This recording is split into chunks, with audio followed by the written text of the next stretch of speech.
very controllable gun. Doesn't recoil a lot.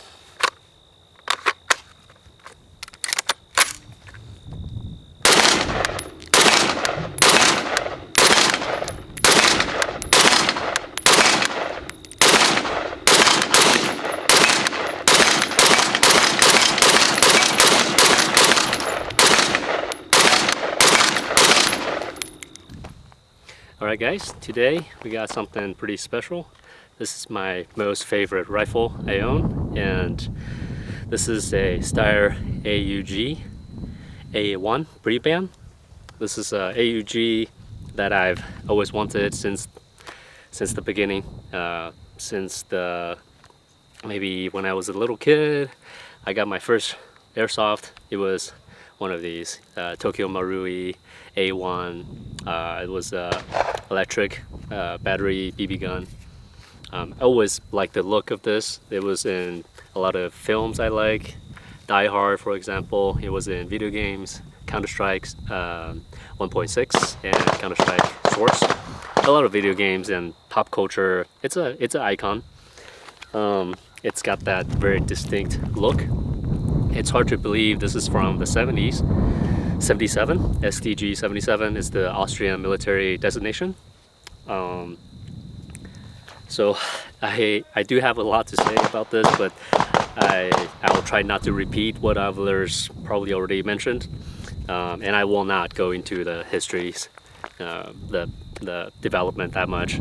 It's all in the books. You can go find it yourself. Let's start with probably the beginning.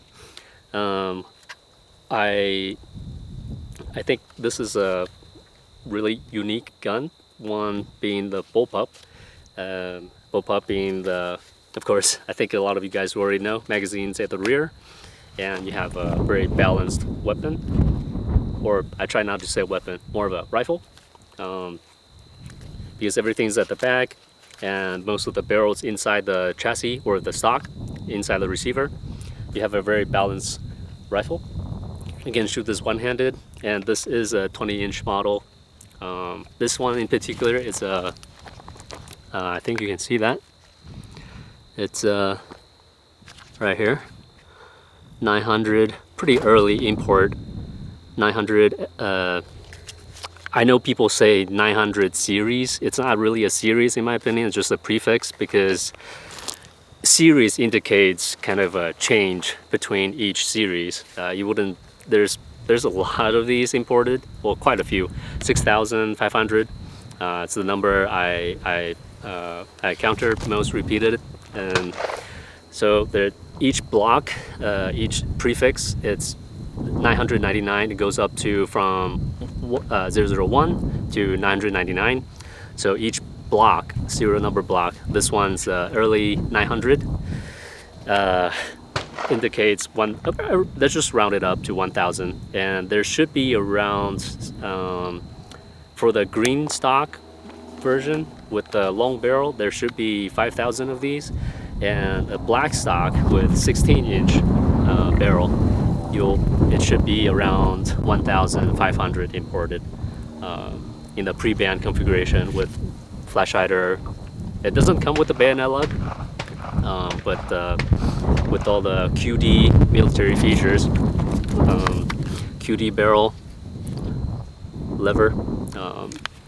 I'll go into the features in a little bit, but it's it's not exactly rare. It's on par with FNC. If you search gunbroker, you'll find one. I'm sure you can find some. It's a bullpup. Despite having a quick detach barrel, it is very accurate. You can actually, if you pull back on the barrel,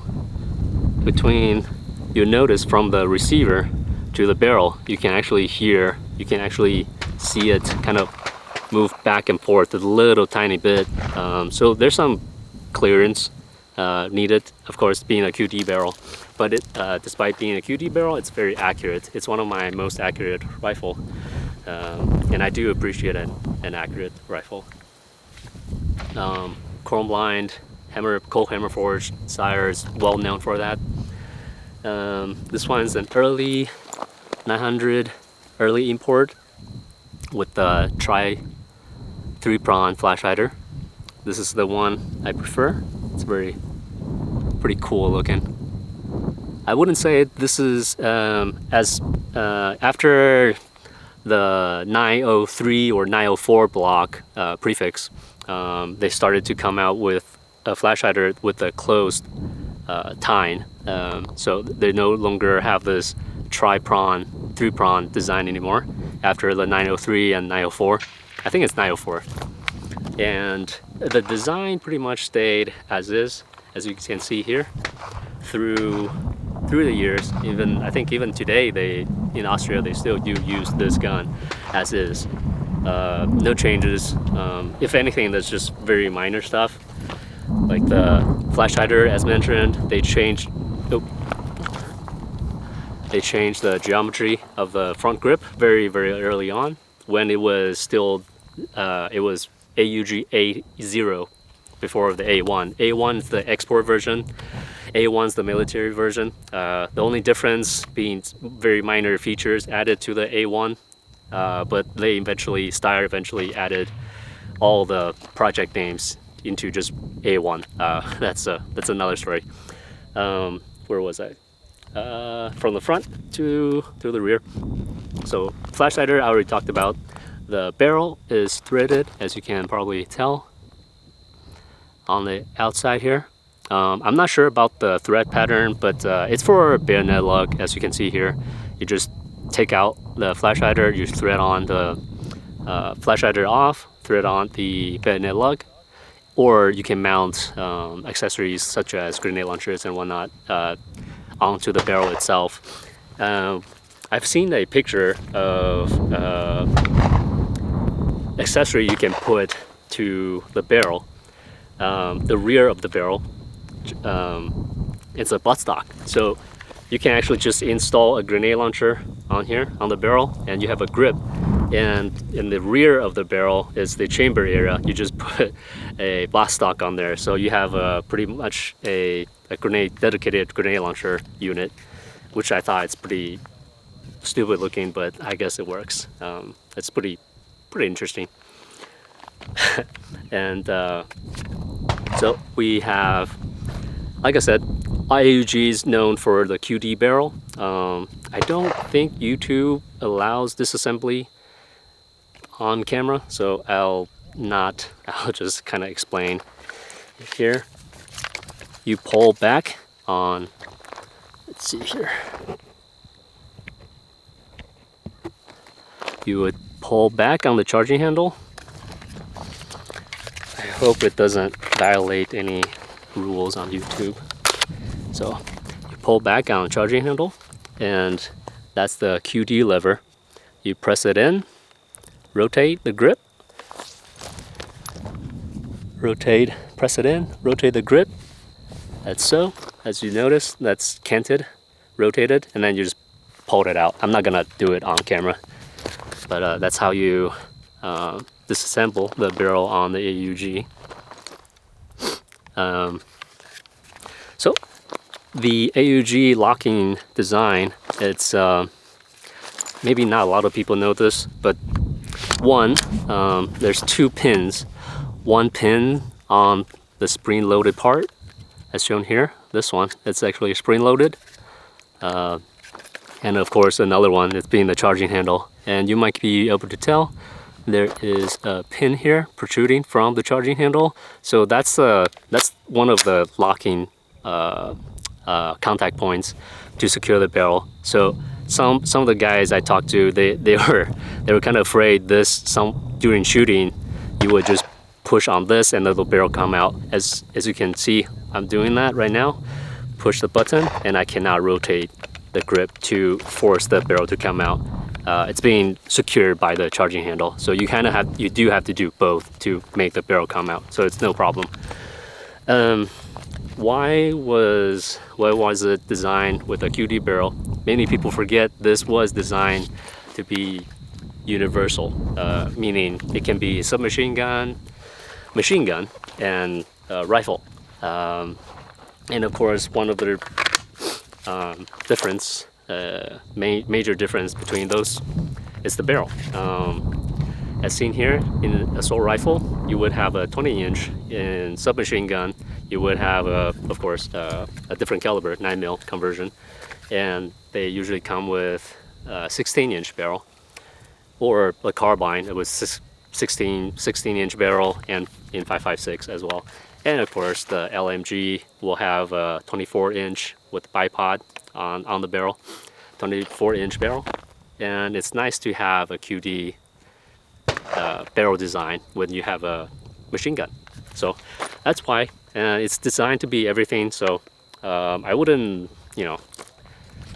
complain too much about a design having a QD barrel when it was designed to be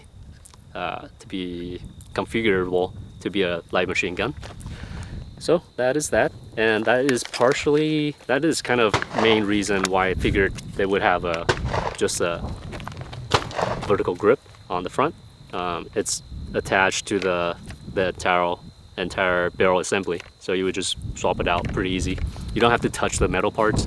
Jumping ahead, this one's in green, and it's pretty easy because it's kind of color coded.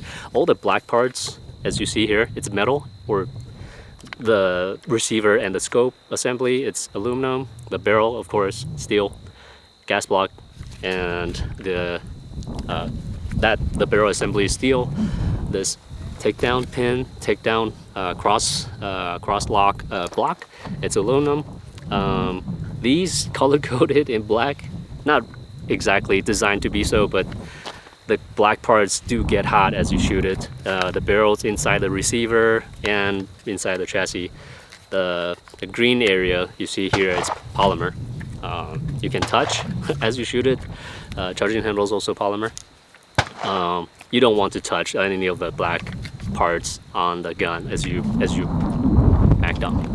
So okay, so coming back to the receiver, it's one piece integrated with the 1.5, pretty well-known 1.5x donut of death reticle. The visible portion of the donut, the inner circle area, it's 20 MOA, just about 20 MOA, and there's no center dot, which is kind of annoying if you're trying to go for accuracy. And the thickness of the dot, it's 10 MOA for the thickness of the donut itself. So pretty durable. I've seen pictures of them using the for melee combat training. They were using the scope assembly as a place to block a incoming strike, as you would from the pictures I saw. It was just a baseball bat, and they were blocking it with their AUG like this, blocking on the scope. So it's a really durable unit. And design itself, there's an inner tube inside a outer tube metal piece. It's very similar to a G36 in that regard.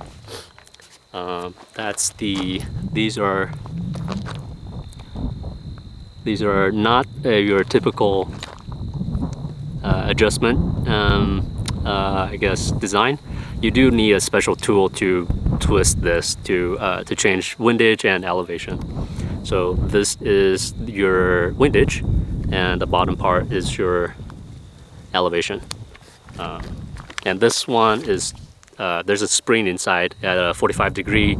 It's just a spring-loaded piece plunger to keep the inner scope in place as you adjust the scope.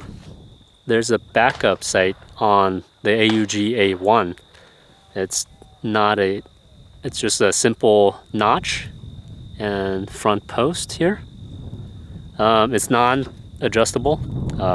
It's just more or less like a very quick last resort backup sight. You're not supposed to use it pretty much. And you might be able to tell the AUG A1 scope is the rear lens, the ocular lens at the back. It's recessed quite a bit inside the outer body here.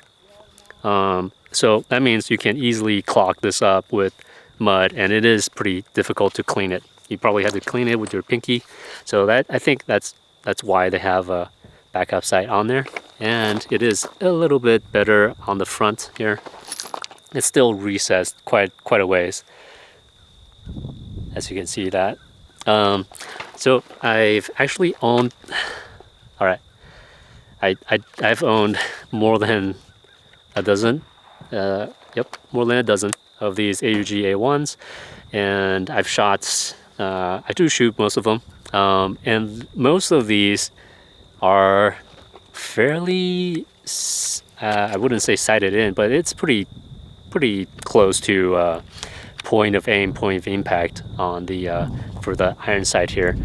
Most of the time the windage is fine as you line these up, but I do have to do more of a, how can I say, 6 o'clock hold, because most of them don't have the elevation correct on for the backup sight here, so I do have to aim differently. I don't have to worry about windage much, but I do have to worry about elevation. So it's not that bad. It's not that bad. Last resort. And I was shooting at 200 yards just to see where the impacts were. Why don't we try that right now? We're at 50 yards. Okay, using the backup iron sight. Hit.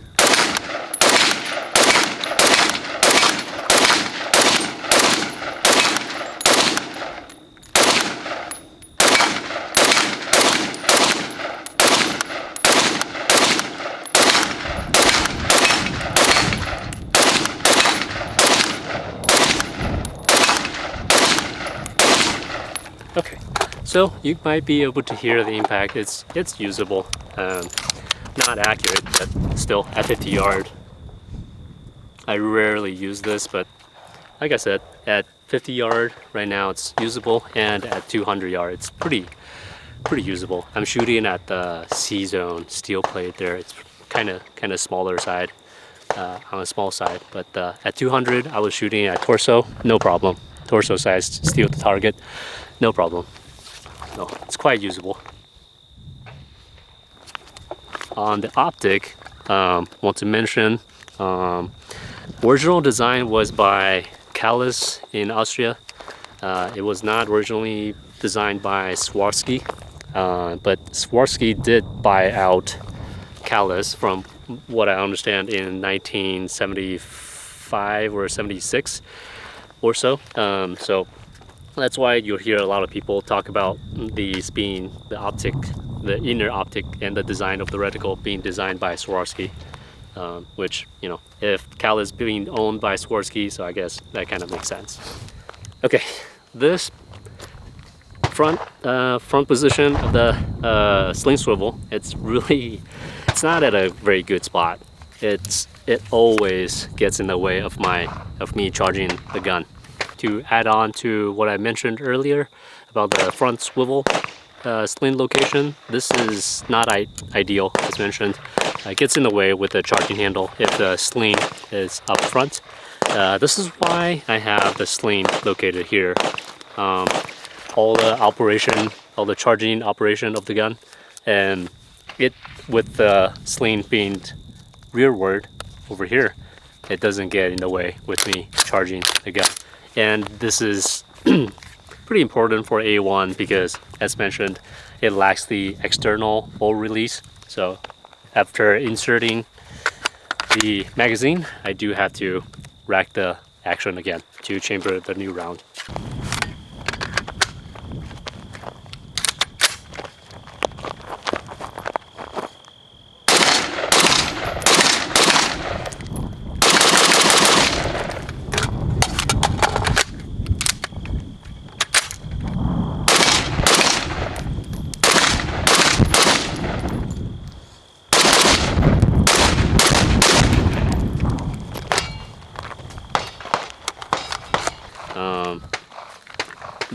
The AUG does have last round bolt hole open. I do not have an empty mag, but just pretend. I'm going to lock this back.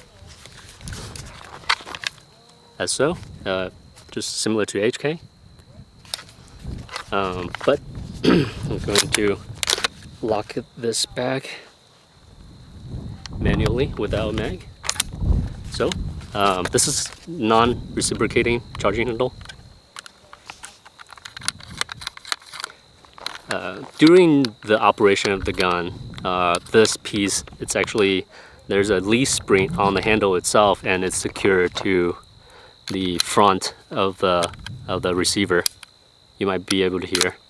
So pre-floated, I mean, it's not secured, and then you can secure that in the front position.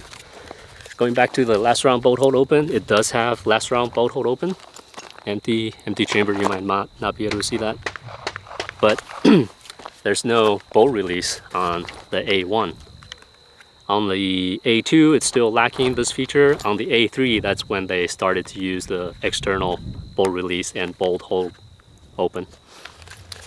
So you do have to run the charging handle every time you reload. Magazine in, and you pull the charging handle back, and then let go.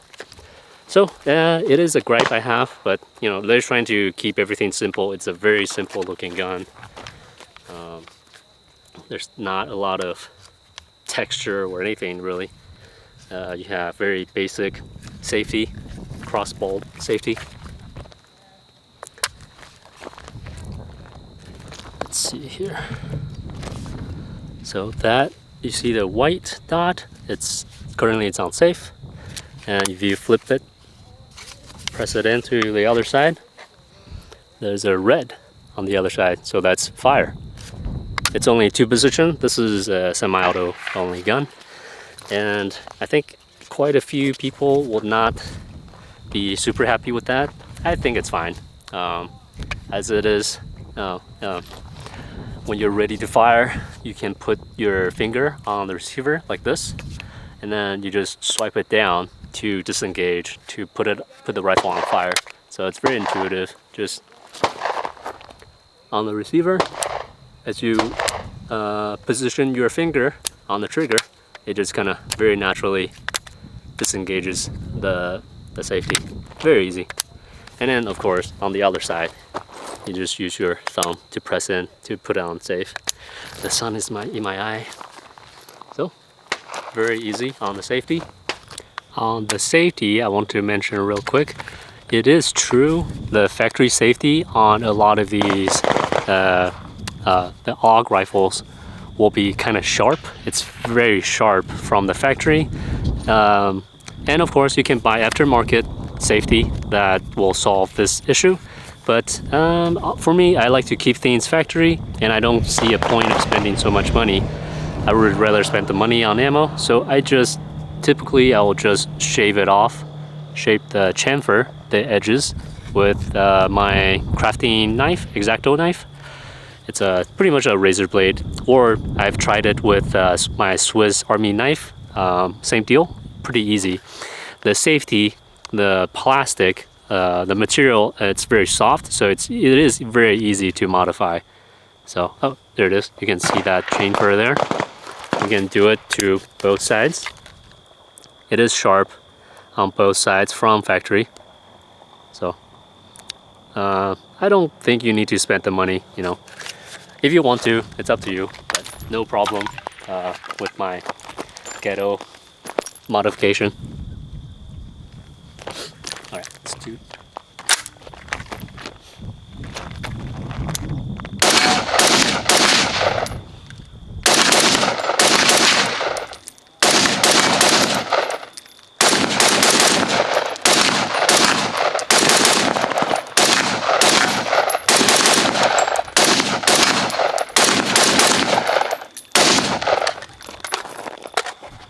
And the grip is the only place you can put your support hand, which, you know, for modern shooting kind of sucks. You don't want to do thumb up, wrapping around the gas block. I just dumped 150 rounds. It's cooling down, but you don't want to do this. There's gas port access vent on the gas block here. You can see the ports. You don't want to do that, and it just gets super hot. So keep all the fingers and your palm on the grip. That's where you want it. And of course, you can fold it like so. Just pull the grip down and then push it forward to fold it. So this way you can put it on, say, a barricade or whatever. And going back to the forward grip here, this is pretty nice to have a kind of stopping point, kind of a hand stop or grip stop. Of course, on top you have all steel construction gas block, and receiver is aluminum. It gets hot as you shoot the gun, and so it's nice to have this contour here. On the A0, the grip contour is different. It's more of just a cylinder pretty much. It doesn't have this contour here at the front or the back or the side hand stop. It's just more or less a skinny cylinder. So they improved it on the A1 version.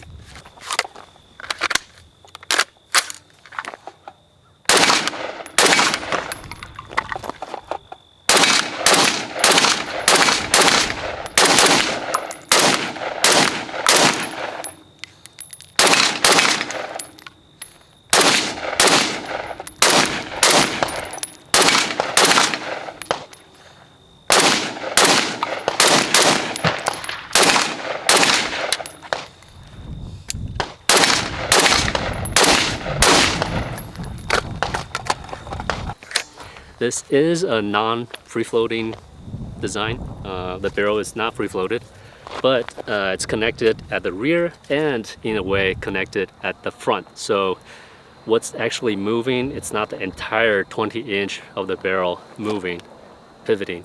It's being secured here, so it's more or less just this portion that's moving. I did a test on the point of impact shift.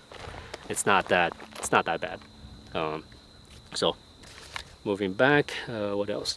This has a A1 charging handle. That's so. The forward assist is this button here. That you just push it down to grab onto this bar here, which is one of the two guide rods for the carrier on the carrier. Just press that in to grab onto the rod, and then you can push it forward to force the carrier to chamber around. So that's pretty clever, but it's honestly pretty hard to use because the button here, it's got a really heavy spring. So it's honestly not exactly a good design. It's just a checkbox on the requirements for the Austrian military, I figure.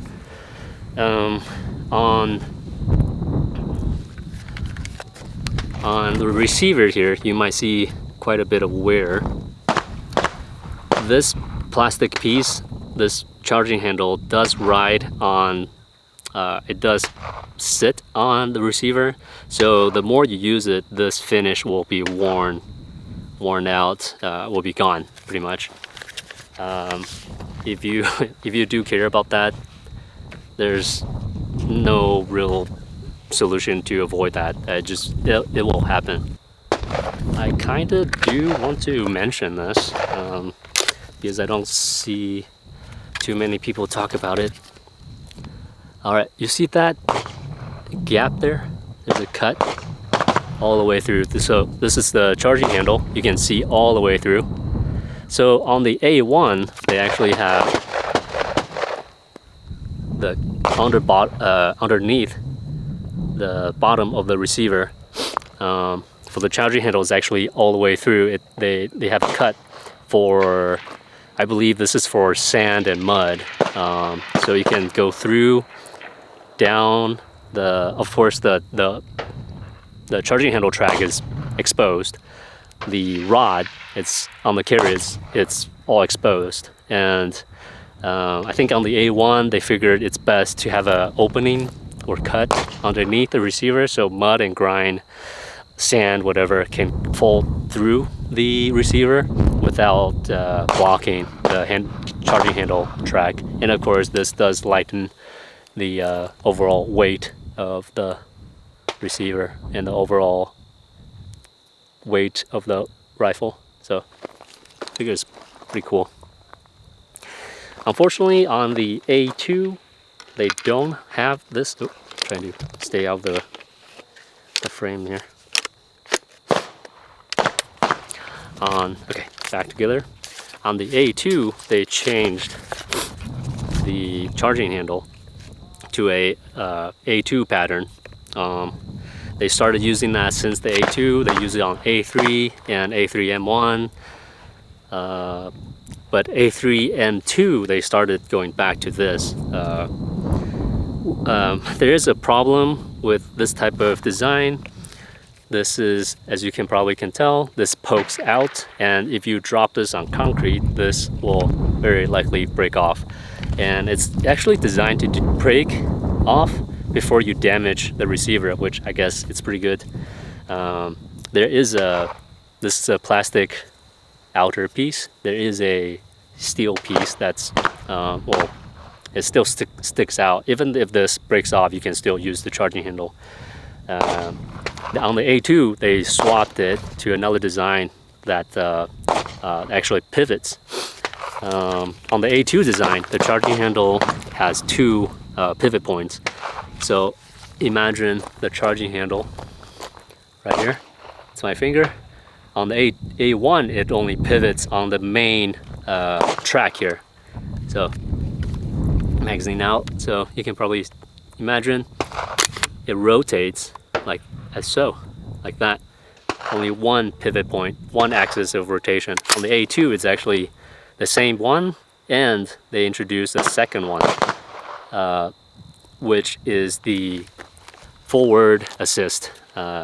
Same idea. You rotate the second axis on the A2 charging handle to grab onto the carrier rod to control it manually to push forward to chamber around.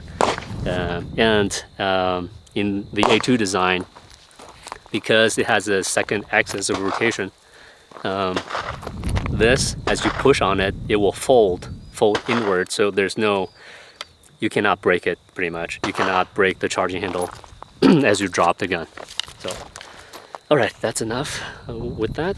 Okay, AUG Sabre guard, pretty comfortable. You don't need a big trigger guard if you have the entire grip covered, just one big opening. If you have mittens or something, a big glove, no issue with that during wintertime. This is a trigger that's similar to 1911. It's a trigger sliding bar. It's not on a pivot point. There's no rotation. It just goes back and forth, and it is actually a very nice trigger. I know it's hard to believe. On the A1, it's actually really nice. Okay, let's check the trigger. So, okay. So it's it's a single stage. I'll try to pull it with my left hand.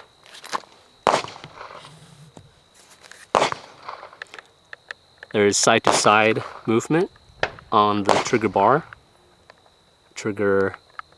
I would just call it trigger bar.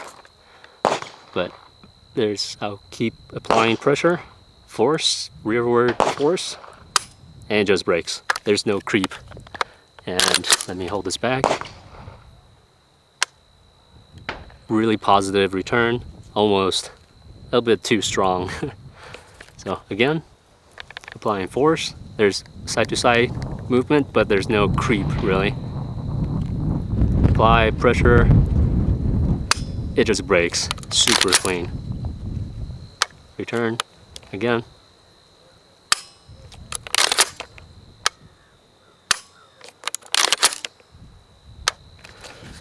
So it's something you really have to play with in person. Otherwise, it's probably hard to believe AUG has a good trigger. It's plasticky, of course. This is a plastic trigger, but I can shoot pretty fast with it, and I like it. On the modern ones, the A3, A3M1, and A3, I don't have experience with A3 M2s, but A3 and A3 M1, they don't have as nice of a trigger, especially the A3 M1s. It's pretty terrible. I had one before I sold it. It's not really for me. The trigger on those really does suck. I don't know what changed, but it's not, I kind of doubt it's any geometry changes. It might be like material, it's kind of softer or something on the trigger pack itself. The plastic rubbing against each other, it's just not as nice on the more modern ones. Or maybe the plastic on the A1 did age and harden, so it acts more like metal to metal contact. Maybe that's the case, I'm not too sure. But the overall travel of the trigger is shorter on the A1. And the return, the overall movement, it's shorter on the A1. And I want to mention there's also not a lot of over travel on the trigger. So you pull it and it stops immediately after the brake. So it's not, you won't have that mushy feeling on the trigger. The grip geometry, it's good. It's good, no complaints. Even in summertime, I sweat a lot, palm, sweaty hands, there's no problem with it. I think, in my opinion, if you have a good contour to a pistol grip, you don't really exactly need that nice on the texturing. And it is nice the lets your hand stop on top. So you can just hold it like so, and you can just let it rest, you know.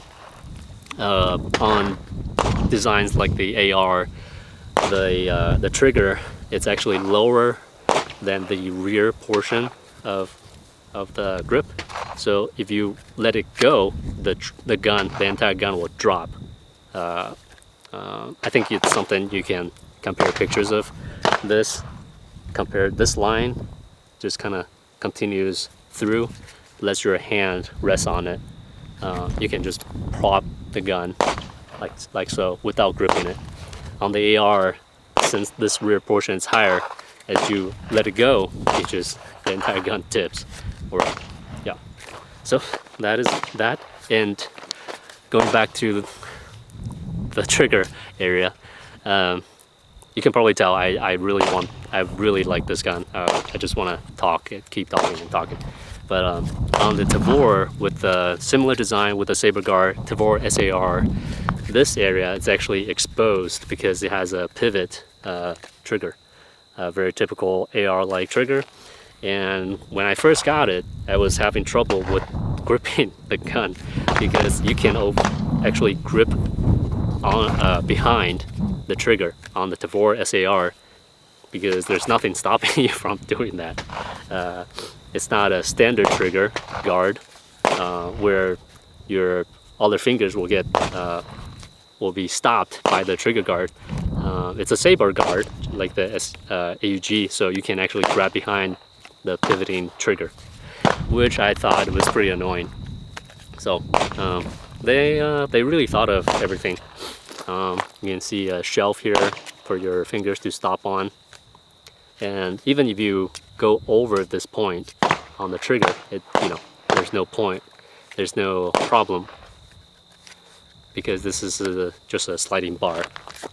All right, and on the AUG here, you can sort of tell this looks like just a very simple one big piece of a butt stock.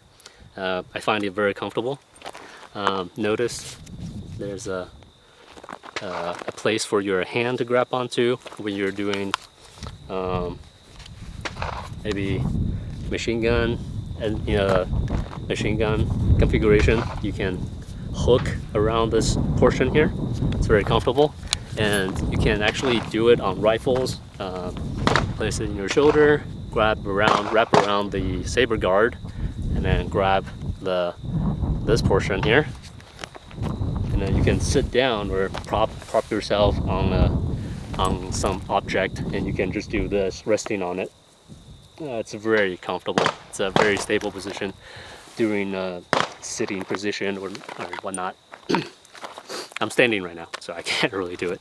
Just to give you an idea what you can do with something like this.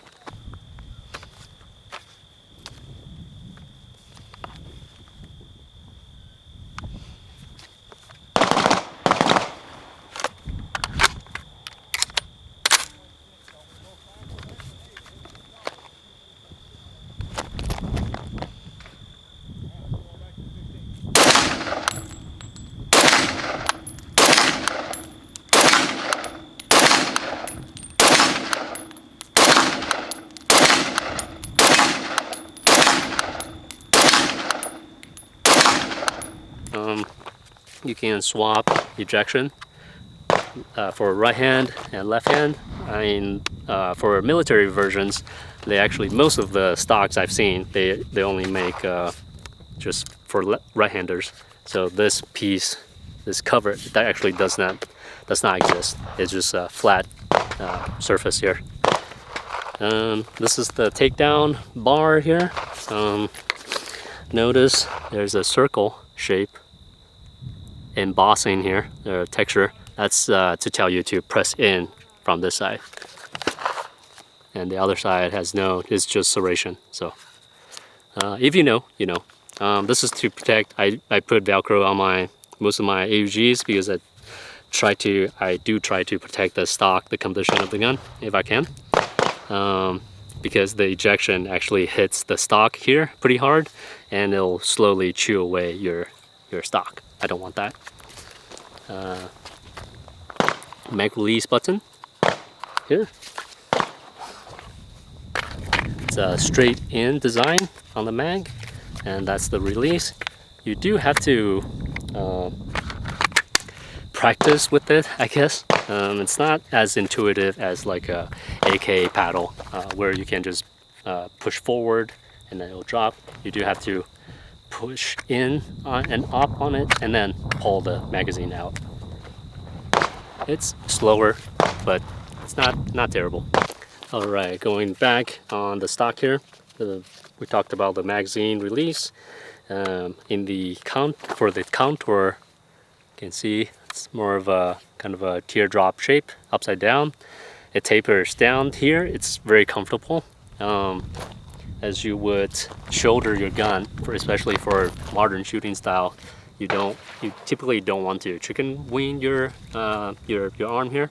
As you grab down or keeping your arm down, this teardrop shape or upside down teardrop shape actually allows your arm to get in front of the stock to get it's more comfortable, I just say. On other designs, say my FS 2000, this is actually the same contour all the way down. It's rectangular. It's very fat at the bottom, and I had a hard time kind of getting comfortable with the stock contour at the rear compared to the AUG stock. So I thought it's a very minor thing, but pretty important thing for overall shooting experience. It's just a very comfortable, well-designed stock. The geometry is good, contour is good. Texturing, it's okay. There's a little bit rough on the overall texture. You can probably hear that. All pretty smooth overall. I figured that's kind of the idea. Rubber butt pad. Add on to how it feels on the shoulder. This piece, it's a rubber piece. It's not super grippy. It's fairly smooth. It might be due to just the age of the rubber piece. It's still soft, pliable, but it doesn't grab onto your clothes, say, when compared to my soft mod M4 stock. And notice how thin this piece is as you do maybe transitions or you're getting ready to shoot. It doesn't rub on your clothes, which I find that really convenient. My other firearms, other rifles, say Tavor SAR, same deal with rubber butt pad and Solpot M4 stock. They always wrap around the rear of the butt here, buttstock. And I find that really annoying. It grabs onto your, especially in wintertime, it grabs on your clothes as you kind of, oh, I just hit myself, as you pull out on your rifle. So I think it's pretty clever. I think it's pretty clever. The shape over here on the stock, it's kind of like a softbot stock. You have an angled here that's pretty comfortable, really comfortable for your cheek. So yeah, I think they did a really good job on the stock. Overall comfort of the rifle, it's nice. On the gas block here, we do have a gas regulator. In a factory gas regulator, this would be only this would be 3 position, normal position, as indicated by a larger. You might be able to see this. Let me do that, so you can see that. Yep. So that's a bigger hole. That's to indicate adverse condition. And over here, there's a smaller hole. Not a smaller hole, but smaller circular indentation to indicate normal and adverse condition. And these ports are excess venting ports, primary and excess. Once the piston travels past this point, it would vent out excess. This is a direct venting port controlled by the regulator here, and this is a Steyr factory suppressor regulator. This is set to suppressed right now. The standard gas position gas regulator, the GR setting, it's for grenades, which means to shut the gas off pretty much. Which for civilians, there's no use for that position, but it is included on the factory gas block. And the GR grenade launching setting for the suppressor gas block, which I have installed here. This is for shooting with suppressors, or if you're like me, you want to tune the gas down on your rifle, you would flip it to suppress setting, and this is actually really well tuned as is without a suppressor. I'd only take a few shots.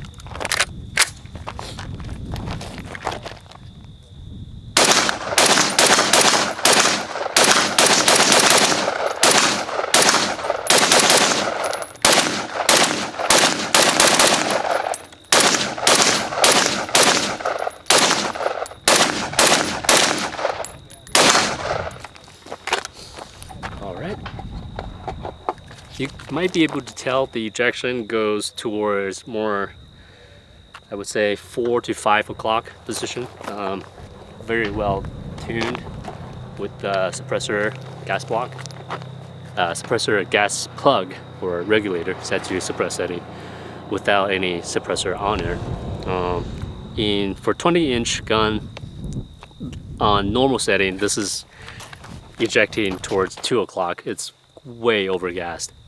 From what I know, the 20-inch gun has the same port size as the 16-inch, and because the gas block locations all the same across the board, no matter what barrel length, whether 16-inch or a 20-inch as shown here, or the factory LMG barrel, it's all located here. So there's quite a bit of dwell time, which means more recoil on you, field recoil.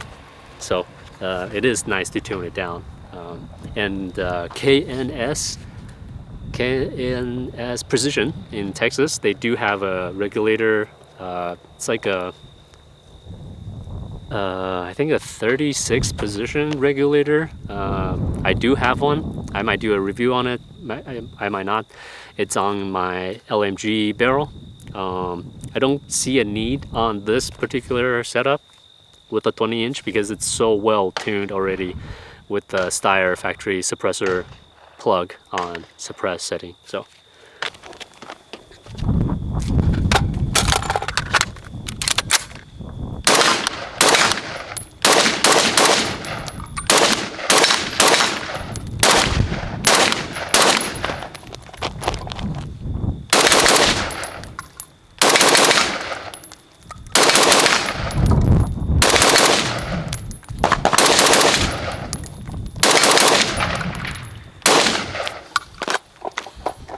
very controllable gun. Doesn't recoil a lot. Of course, as mentioned, I do have a suppressor plug on suppress setting. Without a suppressor, very well tuned. Shooting at 50 yard on C-zone steel plate, very easy to get triple tap on the target. Final thing I want to talk about is the magazine. The well-known AUG waffle mag. It's a transparent, not transparent, translucent magazine. Sort of a brownish color. And this one in particular has the sun is setting, so it's all kind of more yellow, but this is a green follower, green floor plate. They do come in green, and there's another one for black, in black. Not sure if you can see, probably have to turn it this way. There we go. So it's, you can see the translucent. It's fairly opaque compared to say Magpul or other designs, but it is very durable. There's a loaded mag. You can still see the rounds, but it is more cloudy compared to other designs. I think it's beneficial to have a translucent mag that you can sort of see through to count, you know, how many rounds you have. And they do have numbers on here. Flip theirs to their side here. It is numbered 30, 20, and a 10. So very durable mags. Among the first to use the plastic mags, I believe, and I think the design pretty much, I mean, it's the same through the years. I don't think they changed anything. Maybe the material changed or something, but overall design and the construction, the feel of the magazine, the texture, everything still feels the same. So they did really well on their plastics.